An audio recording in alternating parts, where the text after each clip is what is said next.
আসসালামু আলাইকুম। আশা করি সকলেই ভালো আছো তোমরা।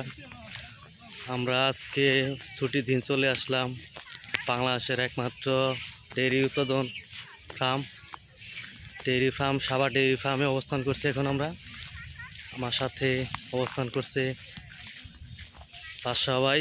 কি খবর বাদশা ভাই, ভালো আছেন? তো ভাই ভালো ভালো। তো ভাই ছুটির দিন কেমন এনজয় করতেছেন? অনেক ভালো ভাই, অনেক ভালো।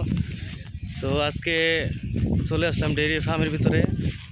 তো প্রচণ্ড রোদ্রের ভিতরে আসলে ভিডিও করাটা ডিফিকাল্ট। তো এখানে অনেক মানুষ বেড়াইতে ঢোকে, কিন্তু এখন তো বিকাল, রোদটাও একটু বেশি, আস্তে আস্তে ভিতরে অনেক মানুষ প্রবেশ করবে। তো পিছনে ক্যামেরা দিয়ে আপনাদের দেখাচ্ছি কেমন সবুজের ঘাসের ভিতরে আমরা কেমন এনজয় করছি। ধন্যবাদ বন্ধুরা। তোমরা দেখতে পাচ্ছ সবুজ ঘাসের ভিতরে আমরা হাঁটাহাঁটি করছি। চারদিকে যেদিকে তাকাবা শুধু ঘাস আর ঘাস। মূলত এখানে সাভার ডেইরি ফার্মের ভিতরে ঘাস উৎপন্ন করা হয়।